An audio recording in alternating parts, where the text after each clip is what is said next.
আসসালামু আলাইকুম ওয়া রাহমাতুল্লাহি ওয়া বারাকাতুহু। সম্মানিত ভিউয়ার্স, আশা করি আপনারা সবাই ভালো আছেন। আমি ইঞ্জিনিয়ার আবুল কাশেম আপনার ঘর প্ল্যান এন্ড ডিজাইনের পক্ষ থেকে নতুন একটি ভিডিও নিয়ে আপনাদের সামনে হাজির হয়েছি।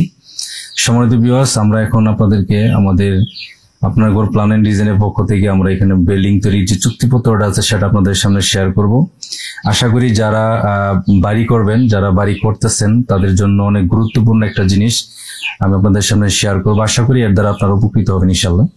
সম্মানিত ভিউয়ার্স, এই ধরনের বিল্ডিং তৈরির যে চুক্তিপত্রগুলো আছে, বাড়ি তৈরির আমরা যখন কাজ করি তখন ঠিকাদারদের সাথে আমাদের একটা চুক্তিপত্র করতে হয় আমাদের কাজের মান ঠিক রাখার জন্য এবং টাকা পয়সার যে লেনদেনগুলো আছে সেগুলো ঠিক রাখার জন্য এবং সে অনুযায়ী কাজগুলোকে ঠিকাদার থেকে বের করে নেওয়ার জন্য কিন্তু আমাদের একটা চুক্তিপত্র সম্পাদন করতে হয়। তো সেটাই আমি আপনাদের সামনে শেয়ার করব। আশা করি এর দ্বারা আপনারা সবাই উপকৃত হবেন ইনশাল্লাহ। তো বিল্ডিং তৈরির চুক্তিপত্রতে যে যে বিষয়গুলো এখানে থাকবে সেটা আপনাদের সামনে বিস্তারিত তুলে ধরবো। আশা করি সবাই ধৈর্য মনোযোগ সহকারে সম্পূর্ণ ভিডিওটা দেখবেন ইনশাল্লাহ। তো এখানে প্রথম পক্ষ আমাদের এখানে যা থাকবে, প্রথমে এখানে হেডিং দিতে হবে বিল্ডিং তৈরির চুক্তিপত্র এবং প্রথম পক্ষ এখানে মালিকের নাম, যিনি বাড়িটার মালিক ওনার, তো তার নাম এবং ওনার পিতার নাম, এই পাশে মাতার নাম আছে, গ্রাম, পোস্ট অফিস, উপজেলা, জেলা, জাতীয়তা এবং এনআইডি নাম্বার, মোবাইল নাম্বার এখানে থাকতে হবে। এই নাম্বারগুলো এখানে ডিটেলস এখানে থাকতে হবে। এটা হচ্ছে মালিকের ডিটেলস। এবং দ্বিতীয় পক্ষ এখানে আপনারা দেখতেছেন যে ঠিকাদারের নাম এবং পিতার নাম, তার মাতা, গ্রাম, পোস্ট অফিস, উপজেলা, জেলা, জাতীয়তা, এনআইডি নাম্বার এবং মোবাইল নাম্বার, এবং এটা মালিক এবং ঠিকাদারের ডিটেলস এখানে থাকবে আর কি। এবং সেকেন্ডে যে বিষয়টা এখানে খেয়াল রাখবেন যে মালিক, এই বিষয়গুলো এখানে উল্লেখ করতে হবে যে মালিক এততলা বিশিষ্ট একটি বাড়ির এততলা তৈরির জন্য প্রচার করিলে ঠিকাদার নিম্নলিখিত শর্ত ও ড্রয়িং মোতাবেক বিল্ডিং তৈরির কাজ করিয়া দিবে আগ্রহ প্রকাশ করে। মালিক ইহাতে রাজি হইয়া উক্ত বিল্ডিং তৈরির স্ট্রাকচারাল এবং যাবতীয় ফিনিশিং কাজ ঠিকাদারকে করিয়া দিতে সম্মত হয়। এখানে যে কথাটা এখানে উল্লেখ করতে হবে সেটা হচ্ছে যে মালিক যদি তিনতলা ফাউন্ডেশন দিয়ে কাজ করতে যায় তাহলে সেটা এখানে লিখতে হবে, এবং একটা বাড়ির কত তালা, তিনতলা বিল্ডিং এর প্রথম তলা হইতে পারে, দ্বিতীয় তলা হইতে পারে কিংবা তৃতীয় তলা হইতে পারে, সেই বিষয়গুলো এখানে লিখতে হবে। এবং তাহলে আমাদের যেই চুক্তিপত্র যেটা আছে সেটা এখানে স্বচ্ছতা চলে আসবে এখানে। সেকেন্ডটা আমাদের এখানে বিল্ডিং তৈরির যে শর্তাবলী, যে শর্তের উপর বেস করে আমাদের এখানে কাজটা আমরা করব, তো সেই শর্তগুলো আমরা এখানে পর্যায়ক্রমিকভাবে আপনাদের সামনে তুলে ধরবো। আশা করি এর দ্বারা আপনারা উপকৃত হবেন ইনশাল্লাহ। তো এক নম্বর যে শর্তটা আছে যে মালিক ও ঠিকাদার উভয় সম্মতিক্রমে উক্ত সম্পূর্ণ কাজ প্রতি স্কোয়ার ফিট ছাদ মাপে এত টাকা রেট অনুযায়ী ঠিকাদারকে করিয়া দিতে রাজি হয়। যে ঠিকাদার যে এই বিল্ডিংটার কাজ করবে, তো সেই সম্পূর্ণ কাজ এখানে স্ট্রাকচারাল এবং আর্কিটেকচারাল এই সম্পূর্ণ কাজটাই যে ছাদ মাপে কত টাকা রেটে সে নিবে এবং ঠিকাদার করিয়া দিবে, তো সেইটা এখানে লিখতে হবে। এবং 2 নম্বর যে পয়েন্টটা আছে, মালিক ঠিকাদার দুইজনের আলোচনার মাধ্যমে ড্রয়িং মোতাবেক এখানে বিল্ডিং এর স্ট্রাকচারাল কাজ প্রতি স্কোয়ার ফিট ছাদ মাপে কত টাকা এবং বিল্ডিং এর ইটের গাঁথুনি, প্লাস্টার এবং যাবতীয় ফিনিশিং এর কাজ প্রতি স্কোয়ার ফিট ছাদ মাপে কত টাকা, তো সেটা এখানে লিখতে হবে। প্রথমে সম্পূর্ণ কাজের যেই মাপটা আছে, রেটটা আছে সেটা লিখতে হবে, তারপরে এখানে স্ট্রাকচারাল এবং ইটের গাঁথুনি, প্লাস্টারিং এর কাজ এখানে লিখতে হবে। 3 নম্বর যে পয়েন্টটা আছে এখানে, মালিক বিল্ডিং তৈরির যে সকল উপকরণ ঠিকাদারকে প্রদান করিবে, যেমন বালতি, রশি, গুনা, তার কাটা, পলিথিন, ছাদে বিট করা মালামাল, ইট, বালি, খোয়া, পানি, এইগুলা কিন্তু মালিক ঠিকাদারকে প্রদান করবে কাজের স্বার্থে।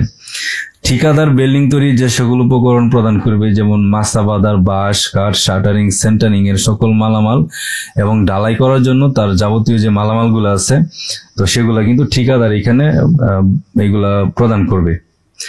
5 নম্বর যে ইয়েটা আছে, ঠিকাদার তার আনিত লোকের থাকা এবং খাওয়ার ব্যবস্থা সে নিজে বহন করবে। এটা মালিকের উপর কখনোই চাপিয়ে দেওয়া যাবে না। মালিক যদি ইচ্ছাকৃতভাবে আপ্যায়নের ব্যবস্থা করে সেটা ভিন্ন কথা। 6 নম্বর যে হেডিংটা আছে, ড্রয়িং অনুযায়ী বিল্ডিং এর কোনো কাজ ভুল হলে ঠিকাদার নিজ খরচে উক্ত কাজ ঠিক করবে।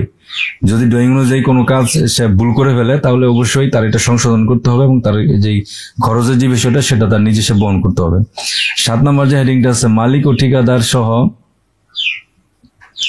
ঠিকাদার সহ নির্মাণ কাজে নিয়োজিত সকল কর্মী আমরা সবাই পরস্পরের প্রতি শ্রদ্ধাশীল হয়ে কাজ করব। নির্মাণ সাইটে কোনো প্রকার অপ্রীতিকর ঘটনা, গালিগালাজ ও সদাচরণ করা থেকে বিরত থাকব। অন্যথায় শারীরিক অথবা আর্থিক অথবা চুক্তি বাতিলের মতো ব্যবস্থা গ্রহণ করা হবে। তো আমাদের মালিক এবং ঠিকাদার দুইজনেরই এইখানে কারো এইখানে অপ্রীতিকর কোনো ঘটনা এখানে ঘটানো যাবে না। যে নির্মাণ বিষয়গুলো যে এখানে উল্লেখ করা হয়েছে সেগুলো এখানে ঘটানো যাবে না। 8 নম্বর, ঠিকাদার যে সকল স্থানে মাপ নিয়ে টাকা নিবে, যেমন ছাদ আর বাকি ছাদের নিচে ছাদের কোনো মাপ হবে না। কিউরিং এর ব্যবস্থা মালিক এখানে বহন করবে। 10 নম্বর যে হেডিংটা আছে, ইলেকট্রিক্যাল কাজ, স্যানিটারি কাজ, টাইলসের কাজ মালিক ব্যবস্থা করবে। 11 নম্বর যে পয়েন্টটা আছে, কাজের মধ্যে মাপ জুপের কাজ, স্লেভিং এর কাজ শতভাগ সঠিকভাবে সম্পন্ন করতে হবে, এটা ঠিকাদারের কাজ। প্রজেক্টের 12 নম্বর যে হেডিংটা আছে অনেক গুরুত্বপূর্ণ, প্রজেক্টের কাজ বছর অতিক্রম করলে কাজের দরমূল্য অবশ্যই বৃদ্ধি পাবে। অনেক সময় দেখা যায় যে মালিক আমাদের দেখা যায় যে অনেক ক্ষেত্রে যে একটা কাজ যেটার আমাদের সময় সীমা থাকে 6 মাস কিংবা 1 বছর, তো সেটাকে কিন্তু দেখা যায় তার আর্থিক সমস্যার কারণে কিন্তু অনেক লম্বা করে ফেলে। তো সেক্ষেত্রে অবশ্যই দরমূল্য বৃদ্ধি পাবে। আবার অনেক ক্ষেত্রে আমাদের ঠিকাদার যিনি আছেন ঠিকাদার, তো তার গড়িমসির কারণে অনেক ক্ষেত্রে আমাদের কাজের সময় বেশি লাগে, তো তার জন্য কিন্তু দরমূল্য যে বিষয়টা আছে সেটা অবশ্যই বিবেচনা আনতে হবে।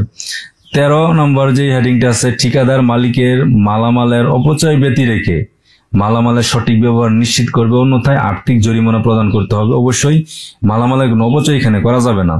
14 নম্বর যে হেডিংটা আছে, প্রতিটা কলাম 2 ভাগে ঢালাই করতে হবে এবং সম্পূর্ণ প্রকৌশলীর পরামর্শ মেনে কাজ করতে হবে। অবশ্যই এখানে আমাদের যিনি প্রকৌশলী থাকবেন, সাইট ইঞ্জিনিয়ার থাকবেন এবং ড্রয়িং অনুযায়ী সবকিছু মেনে কিন্তু এখানে কাজ করতে হবে।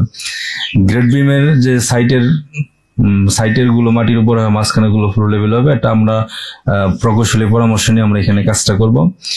16 নম্বর যে পয়েন্ট আছে, ক্লিয়ারেন্স ঠিক রেখে যাবতীয় ঢালাই কাজ সম্পন্ন করতে হবে। 17 নম্বর যে পয়েন্ট আছে, ছাদ ঢালাই করার ক্ষেত্রে নিচতলার জন্য ফ্লোর ঢালাই করা এবং ক্রেন ঠেলা গাড়ি ব্যবহার পরিহার করতে হবে। নিচতলার ছাদে অবশ্যই ফ্লোর ঢালাই করতে হবে, ক্রেন এবং ঠেলা গাড়ি ব্যবহার পরিহার করতে হবে। 18 নম্বর যে পয়েন্ট আছে, প্রতিটি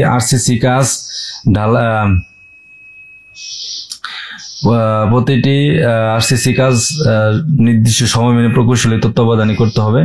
মিক্সচার মেশিন ও ভাইব্রেটর মেশিন অবশ্যই ব্যবহার করতে হবে। 19 নম্বর যে পয়েন্ট আছে, যে টাকা প্রদানের নিয়মাবলী, যে 4 থেকে 5 বারের ধাপে টাকা প্রদান করা ঠিকাদারকে প্রদান করিবে। যে মাটি কাটার পরে, বেস ঢালাই করার পরে, শর্ট কলাম, গ্রেড বিম ঢালাই করার পরে, কলম ঢালাই করার পরে, ছাদ ঢালাই করার পরে এত টাকা, এবং বাকি ফিনিশিং এর কাজ করার পরে কিন্তু এত টাকাই। তো এই বিষয়গুলো এখানে উল্লেখ করে এখানে লিখতে দিতে হবে এবং মালিক এবং ঠিকাদার দুইজনের স্বাক্ষর রেখে আমাদের এই কাজটা সম্পূর্ণ করতে হবে। তো আশা করি এইভাবে যদি আপনারা কাজটা করেন তাহলে আপনাদের কাজের কোনো সমস্যা হবে না, ঠিকাদারের সাথে কোনো ভুল বোঝাবুঝি হবে না, এবং কাজের টাকা পয়সার লেনদেনের ক্ষেত্রে কোনো সমস্যা হবে না। কাজের কোয়ালিটি মেনটেন রেখে আপনারা এখানে কাজ করতে পারবেন। আশা করি তাহলে ভালো একটা কাজ আপনারা পাবেন ইনশাল্লাহ। তো সবাইকে ধন্যবাদ জানিয়ে আজকের মধ্যে এখানে শেষ করতেছি। আসসালামু আলাইকুম ওয়া রাহমাতুল্লাহি ওয়া বারাকাতুহু।